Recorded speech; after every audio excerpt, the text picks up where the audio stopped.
Hello friends, मैं हूँ और आज की वाली वीडियो में हम देखने वाले हैं कि कैसे आप रिएक्ट नेटिव की ऐप के अंदर क्यूआर कोड को जनरेट करवा सकते हैं। जैसे कि कोई लिंक है या तो फिर टेक्स्ट है, उसके लिए यहाँ पे आपको क्यूआर कोड जनरेट करवाना है तो वो आप कैसे कर सकते हैं। पिछले वाली वीडियो के अंदर हमने वाइब्रेशन को कैसे ऐड करना है वो देखा था। आई होप आपको वो वीडियो पसंद आई होगी। चलिए तो बिना किसी देरी के आज का काम हमारा स्टार्ट कर लेते हैं। ओके, अब रिएक्ट नेटिव की ऐप के अंदर हमें यहाँ पे क्यूआर कोड ऐड करना है। तो सबसे पहले तो हमें यहाँ पे एक इनपुट चाहिए होगा, ठीक है। जैसे कि यहाँ पे तो सिंपली एक टेक्स्ट है, उसको निकाल लेते हैं और इस जगह पे हमें यहाँ पे इनपुट लेना है। तो सिंपली हम यहाँ पे जाएंगे और यहाँ पे इंपोर्ट कर लेते हैं इनपुट टेक्स्ट, सॉरी यहाँ पे है टेक्स्ट इनपुट, ठीक है। तो सिंपली हमें यहाँ पे इसे ऐड करना है। तो ऐड करने से पहले यहाँ पे एक व्यू ऐड कर लेते हैं व्यू, और इस वाले व्यू के अंदर पास करेंगे टेक्स्ट इनपुट। ओके, अब यहाँ पे प्लेस होल्डर भी ऐड कर लेते हैं प्लेस होल्डर, और यहाँ पे लिख देते हैं एंटर योर डेटा, ठीक है। सिंपली आपको यहाँ पे मैसेज दिखाना है तो आप इसका यूज़ कर सकते हैं। अब हमें यहाँ पे इसको थोड़ी सी स्टाइलेशन करनी पड़ेगी, तो इसके लिए यहाँ पे आप स्टाइल शीट भी क्रिएट कर सकते हैं। अभी के लिए यहाँ पे मैं टेम्पररी इनलाइन CSS दे देता हूँ, जैसे कि style equal to border radius, ठीक है। तो यहाँ पे सॉरी बॉर्डर विड्थ, बॉर्डर की विड्थ आएगी। फॉर एग्जांपल यहाँ पे लिखते हैं 2। अब यहाँ पे बॉर्डर का कलर चेंज करना पड़ेगा, तो बॉर्डर कलर, अब यहाँ पे बैकग्राउंड में ब्लैक कलर है तो सिंपली हमें यहाँ पे व्हाइट कलर की बॉर्डर चाहिए। ओके, और ये देखो यहाँ पे आ चुकी है। बॉर्डर थोड़ी सी कम कर लेते हैं, 1 कर लेते हैं, ठीक है। ओके, अब यहाँ पे इसकी विड्थ कम कर लेते हैं। फॉर एग्जाम्पल विड्थ को रखेंगे 80%, और यहाँ पे इसको सेंटर में लाना है तो ऊपर वाले व्यू को यहाँ पे स्टाइल दे देते हैं। तो यहाँ पे लिख देते हैं अलाइन आइटम्स, और इसको लेके आते हैं सेंटर में। ओके, अब यहाँ पे थोड़ी सी मार्जिन असाइन करनी है, तो मार्जिन टॉप असाइन कर लेते हैं, फॉर एग्जांपल 10। ओके, और ये देखो यहाँ पे परफेक्ट लग रहा है। अगर आपको बॉर्डर रेडियस देनी है तो वो भी आप दे सकते हो, कोई बात नहीं। ओके, अब यहाँ पे सिंपली करेंगे सेव।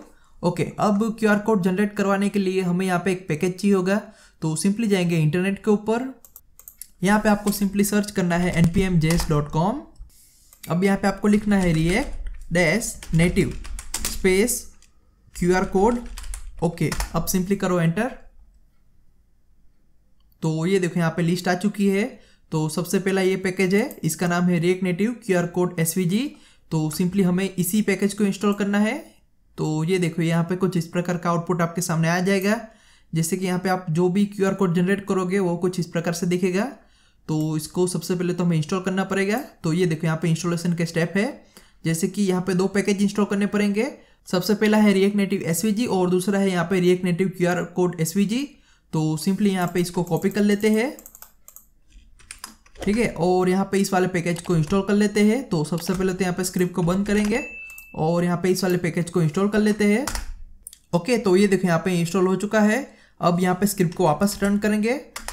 ओके, तो यहाँ पे ये इंस्टॉल हो चुका है। तो सिंपली यहाँ पे इसको करेंगे क्लोज और इसको करेंगे मिनिमाइज।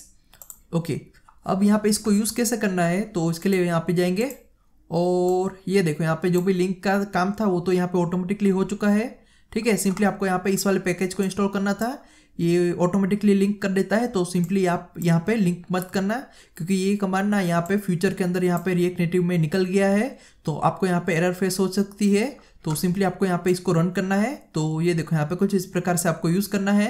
ओके, फॉर एग्जाम्पल सबसे पहले तो हमें यहाँ पे इंपोर्ट करना पड़ेगा। तो सिंपली इसी प्रकार से हम यहाँ पे इंपोर्ट कर लेते हैं। जैसे कि यहाँ पे लिख देते हैं import QR code from react native QR code SVG, ठीक है। ओके, और यहाँ पे एक अलग व्यू ले लेते हैं। अब यहाँ पे पास करेंगे क्यूआर कोड और इसके अंदर हमें यहाँ पे पास करना पड़ेगा। जैसे कि ये देखो यहाँ पे वैल्यू पास करनी पड़ेगी हमें, फॉर एग्जांपल गूगल। तो सिंपली हम यहाँ पे गूगल की वेबसाइट की लिंक यहाँ पे कॉपी कर लेते हैं। ओके, अब यहाँ पे पास करेंगे जैसे कि वैल्यू इक्वल टू, और यहाँ पे पास कर लेते हैं इसकी लिंक। अब सिंपली करेंगे सेव।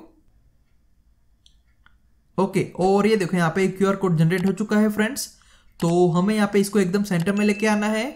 तो इसके लिए क्या करेंगे, सिंपली इस वाले व्यू को स्टाइलेशन करेंगे, जैसे कि स्टाइल अब यहाँ पे सबसे पहले बैकग्राउंड कलर असाइन करो, ठीक है। सिंपली डिजाइन जब भी आप करोगे तब यहाँ पे सिंपली आपको इसी स्टेप को फॉलो करना है। तो आप यहाँ पे डिजाइनिंग को एकदम इजीली समझ सकते हैं। जैसे कि बैकग्राउंड कलर में यहाँ पे असाइन कर देता हूँ रेड, ठीक है। अब आप सोचोगे कि यहाँ पे ये ऐसा क्यों दिख रहा है, ठीक है। इसका एक रीजन है कि हमने यहाँ पे इसको फ्लैक्स नहीं दिया है, ठीक है। तो सिंपली हमने यहाँ पे फ्लैक्स 1 असाइन कर लिया है। तो ये क्या करेगा, पूरी स्क्रीन की जगह पे ये असाइन हो जाएगा। अब ये QR कोड है वो यहाँ पे एकदम सेंटर में चाहिए, तो इसके लिए यहाँ पे लिख सकते हैं हम जस्टिफाई कंटेंट सेंटर, ठीक है। तो यहाँ पे सेंटर में आ जाएगा। अब हमें यहाँ पे अलाइन आइटम लिखना है सेंटर, ओके। तो ये देखो यहाँ पे एकदम सेंटर में आ चुका है। तो इसी प्रकार से हमें यहाँ पे डिजाइनिंग करना है। अब यहाँ पे बैकग्राउंड कलर को निकाल देते हैं, ओके। अब हमें यहाँ पे इसकी साइज थोड़ी बढ़ानी है, तो यहाँ पे लिख सकते हैं size equal to for example 50, okay. ये कम हो गया है तो यहाँ पे लिख देते हैं 500, ओके। ये कुछ ज़्यादा हो गया है तो 300, ठीक है। यहाँ पे इनकी साइज को हम रखेंगे 300। तो हमारे सामने कुछ इस प्रकार का आउटपुट आ चुका है फ्रेंड्स, ठीक है। अब यहाँ पे दूसरी प्रॉपर्टी भी है तो वो भी देख लेते हैं। फॉर एग्जाम्पल ये देखो यहाँ पे वैल्यू तो हमने असाइन कर ली है। अब लोगो, अब यहाँ पे लोगो का मीनिंग क्या है, जैसे कि ये देखो यहाँ पे QR कोड को ध्यान से देखो, यहाँ पे बीच में आपको लोगो दिख रहा है, ठीक है। तो इस वाले लोगो की जगह पे अगर आपको अपना खुद का लोगो रखना है तो सिंपली आपको यहाँ पे पास करना है इसको।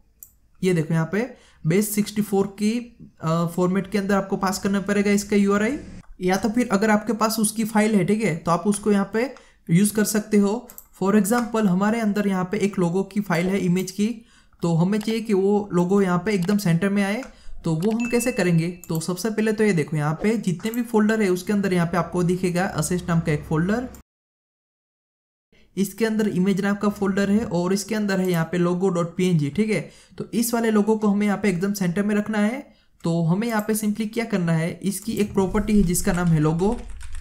तो सिंपली लोगो इक्वल टू करके आपको इसको पास कर देना है। लेकिन यहाँ पे एक चीज ध्यान रखना, ये फाइल हमारी लोकल प्रोजेक्ट की है, तो हमें यहाँ पे यूज करना है रिक्वायर्ड कीवर्ड। ये देखो यहाँ पे रिक्वायर्ड कीवर्ड सिंपली आपको यूज करना है। अब यहाँ पे आपको सिंपली उसको पाथ असाइन करना है। फॉर एग्जाम्पल एक स्टेप बैक जाओ, एक स्टेप बैक जाओ। ये देखो यहाँ पे 2 स्टेप हम यहाँ पे बैक आ चुके हैं क्योंकि ये हमारी फाइल यहाँ है और इमेज जो है वो एकदम बाहर है। तो एक स्टेप और दूसरा स्टेप, यानी हम यहाँ पे मेन प्रोजेक्ट के फोल्डर के अंदर आ चुके हैं। अब सिंपली हमें यहाँ पे फॉरवर्ड जाना है असिस्ट नाम के फोल्डर के अंदर। तो यहाँ पे लिख देते हैं असिस्ट, इसके अंदर है इमेज फोल्डर और इसके अंदर जो फाइल है उसका नाम है logo.png। चलिए अब यहाँ पे सिंपली करेंगे सेव। तो ये देखो यहाँ पे एकदम सेंटर में ये लोगो आ चुका है फ्रेंड्स। तो ये कुछ इस प्रकार से दिखेगा आपको। तो यहाँ पे वापस जाएंगे और यहाँ पे उसकी दूसरी प्रॉपर्टी भी यहाँ पे आपको मिल जाएगी। तो सिंपली आप उसे यहाँ पे रेफर कर सकते हैं। अब जो मेन चीज़ थी वो कि यहाँ पे यूज़र अपना URL एंटर करेगा और उसके हिसाब से यहाँ पे QR कोड जनरेट होना चाहिए। तो वो हम कैसे करेंगे, तो इसके लिए ये देखो यहाँ पे हमने टेक्स्ट इनपुट ऑलरेडी यहाँ पे लेके रखा है। तो इसकी हेल्प से हमें यहाँ पे उसको जनरेट करवाना है। तो सबसे पहले तो हमें यहाँ पे एक स्टेट बनाना पड़ेगा। तो सिंपली यहाँ पे एक स्टेट बना लेते हैं, यू स्टेट, और यहाँ पे लिख देते हैं QR कोड टेक्स्ट। डिफॉल्ट इसकी वैल्यू आएगी ब्लैंक, ओके। अब जब भी यहाँ पे इनपुट की वैल्यू चेंज होगी तो यहाँ पे लिख देते हैं on change text equal to, यहाँ पे तभी हमें अपडेट करवाना है स्टेट को। तो यहाँ पे आएगा callback function set QR code text और इसके अंदर हमें यहाँ पे टेक्स्ट मिलेगी। तो यहाँ पे पास कर लेते हैं टेक्स्ट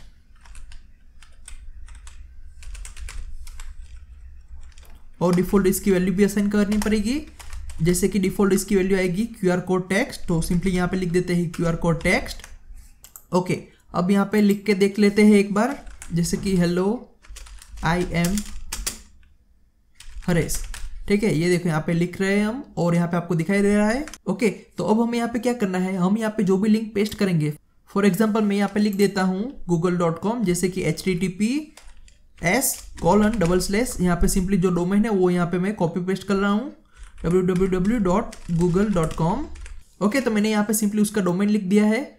तो हमें यहाँ पे क्या चाहिए कि यहाँ पे जो भी डोमेन हमने लिखा हो उसके लिए यहाँ पे ये QR कोड जनरेट करे, ठीक है। तो जो भी वैल्यू हमने यहाँ पे लिखी है वो यहाँ पे स्टेट के अंदर आ जाएगी। तो उसी वैल्यू को हमें यहाँ पे पास करना पड़ेगा। तो इसको यहाँ पे निकाल लेते हैं और यहाँ पे पास कर लेते हैं, जैसे कि QR कोड टेक्स्ट, ठीक है। अब यहाँ पे सिंपली करेंगे सेव ओके, तो ये देखो यहाँ पे चेंज हो चुका है। फॉर एग्जाम्पल यहाँ पे इसको निकाल लेते हैं। ये देखो यहाँ पे जैसे जैसे मैं यहाँ पे इसको निकाल रहा हूँ तो यहाँ पे ये लोगो चेंज हो रहा है। ये देखो यहाँ पे पूरा चेंज हो रहा है, ठीक है। कुछ नहीं लिखा होगा तो यहाँ पे आपका ऐप क्रैश हो जाएगा। यही चीज मैं आपको बोल रहा था और ये क्रैश हो गया है। जैसे कि ये देखो यहाँ पे नो इनपुट टेक्स्ट, ठीक है। तो इस चीज से बचने के लिए आप यहाँ पे क्या कर सकते हो, तो इसके लिए सिंपली आपको यहाँ पे क्या करना है, ये देखो यहाँ पे जो वैल्यू है ना उसको यहाँ पे कट कर लो। तो हमें इसी जगह पे कंडीशन लिखनी है। फॉर एग्जाम्पल QR कोड की टेक्स्ट अगर हो तो QR कोड जनरेट करो, ठीक है, उसकी टेक्स्ट के लिए। लेकिन अगर ना हो तो सिंपली यहाँ पे हमें कुछ ना कुछ वैल्यू असाइन करनी है। फॉर एग्जाम्पल मैं डिफॉल्ट यहाँ पे लिख देता हूँ https www.google.com। तो इससे होगा क्या कि यहाँ पे अगर उसको टेक्स्ट मिलेगी तो वो उसके लिए यहाँ पे ये टेक्स्ट जनरेट करेगा, सॉरी यहाँ पे QR कोड जनरेट करेगा। लेकिन अगर नहीं मिलेगी तो वो इस टेक्स्ट के लिए जनरेट करेगा, ठीक है। तो ये देखो यहाँ पे स्टार्टिंग में कुछ नहीं लिखा है तो यहाँ पे डिफॉल्ट ये google.com का यहाँ पे QR कोड जनरेट करेगा। अब यहाँ पे हम कुछ लिखते हैं। फॉर एग्जाम्पल ये देखो यहाँ पे मैंने जैसे ही लिखना स्टार्ट किया तो यहाँ पे QR कोड ऑटोमेटिकली जनरेट हो रहा है, ठीक है। तो ये देखो यहाँ पे कुछ इस प्रकार से वर्क करेगा। ओके, अब अगर आपको यहाँ पे इसके बैकग्राउंड में कोई कलर असाइन करना है तो उसके लिए भी यहाँ पे बहुत सारी प्रॉपर्टी अवेलेबल है, जैसे कि बैकग्राउंड कलर इक्वल टू, अगर आपको यहाँ पे इसका बैकग्राउंड रेड चाहिए तो सिंपली लिख दो रेड। तो ये देखो यहाँ पे बैकग्राउंड का जो भी कलर है वो यहाँ पे रेड हो चुका है। ओके, तो मुझे यहाँ पे व्हाइट चाहिए तो मैं सिंपली डिफॉल्ट जो है उसको रखूंगा।